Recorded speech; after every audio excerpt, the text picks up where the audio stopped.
En France 24 hablamos de ciencia y tecnología y por ello nos acompaña nuestra periodista Valentina Torres Sánchez. Empezamos con un homenaje a uno de los científicos más brillantes de los últimos siglos. Valentina, bienvenida. Gracias, Alan, y así es, nos referimos a Stephen Hawking, el astrofísico británico que falleció a los 76 años en la madrugada del 14 de marzo, el mismo día del natalicio de Albert Einstein, y que como Einstein deja un legado imborrable, no solo por sus aportes a la ciencia, sino también por intentar acercar la ciencia al público común desde una silla de ruedas. Recordemos que sufría de un tipo de esclerosis lateral amniotrófica, una enfermedad degenerativa y progresiva que paralizó su cuerpo hasta dejarlo en esta silla de ruedas, pero que afortunadamente no afectó su mente, que permaneció brillante y veloz.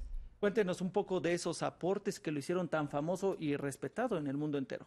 Bueno, pues empecemos con el origen del universo. Antes del siglo XX, la mayor parte de la comunidad científica estaba convencida de que el universo había existido siempre, pues Hawking comprobó matemáticamente que hubo un origen o punto de inicio del universo y que antes de ese momento, hace 13.800 millones de años, no existía nada. Se trata de la teoría del Big Bang, la más importante al hablar científicamente de la creación. Según esta teoría, hubo una especie de explosión que dio inicio al tiempo y al espacio. La explosión se produjo por una temperatura infinitamente elevada y como resultado surgió el universo, que se fue expandiendo y su temperatura fue descendiendo. En algunas zonas se formaron galaxias y dentro de esas galaxias se formaron estrellas. Bueno, y después de varios procesos aparecieron los planetas. Sin duda muy interesante, pero vamos ahora al tema de los agujeros negros, porque Hawking le dedicó gran parte de su vida a estudiar estas áreas del espacio. Así es, Hawking decía que eran precisamente agujeros y dentro de ellos había una gravedad muy alta, así que todo lo que pasara cerca de ellos iba a ser atraído hacia adentro. Pero la masa que tenían estas regiones era tan grande que no se sabía dónde iban a parar los elementos que entraban al agujero. Anteriormente se creía que nada que hubiese entrado podía escapar de los agujeros, pero Hawking mostró que los agujeros negros sí son capaces de emitir energía, también pueden perder materia e incluso llegan a desaparecer, lo que se convirtió en una revolución en ese campo y fue denominado la radiación de Hawking. Y fueron sin duda muy importantes estas contribuciones a la astrofísica, pero Hawking también era caracterizado por su sentido del humor. Por su sentido del humor y en general por su sentido para aprovechar la vida, porque con la enfermedad que le diagnosticaron le dieron una esperanza de 2 años cuando tenía 21 años y falleció a los 76. Además, quería ir al espacio, era un fiel defensor de que hay que explorar otras galaxias porque la Tierra no va a durar para siempre. Y en 2007 experimentó la gravedad cero, pero bueno, dejó este pequeño homenaje con 2 frases de Hawking. La primera: mis expectativas se redujeron a 0 cuando tenía 21 años. Desde entonces, todo ha sido un extra. Y la segunda: la raza humana necesita un desafío intelectual. Debe ser aburrido ser Dios y no tener nada que descubrir.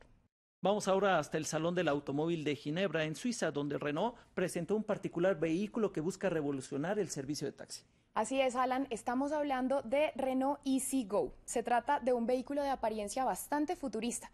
Es un auto autónomo con capacidad para 6 personas que no tiene ni volante, ni tablero o control externo.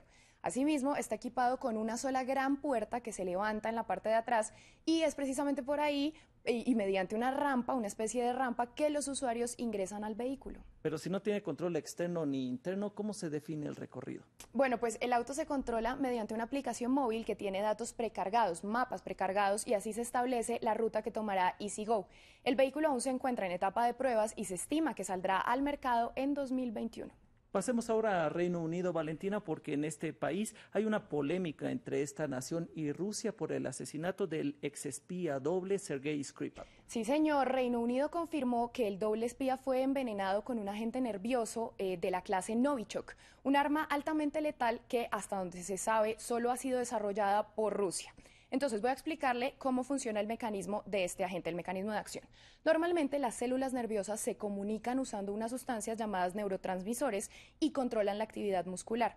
Cuando los neurotransmisores entran en contacto con las células musculares, el músculo se contrae, entonces llega una enzima que ayuda a aislar el neurotransmisor y hace que el músculo vuelva a relajarse.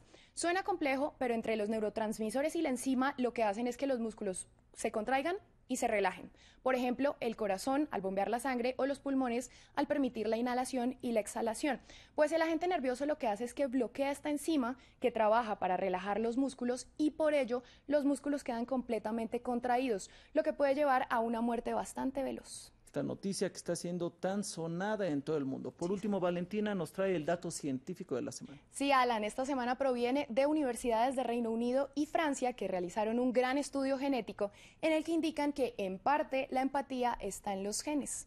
Es decir, hay personas que son genéticamente empáticas. Antiguamente se creía que la empatía era resultado de la educación y las experiencias de la vida de las personas, pero el análisis muestra lo contrario. Además, confirma que en promedio las mujeres son más empáticas que los hombres, pero esto no tiene que ver puntualmente con la genética, sino con factores de socialización o influencias hormonales que pueden producirse desde antes de nacer. Valentina, te agradecemos este completo recorrido de ciencia y tecnología. Muchas gracias, Ala. Siga esta crónica y las noticias en france24.com.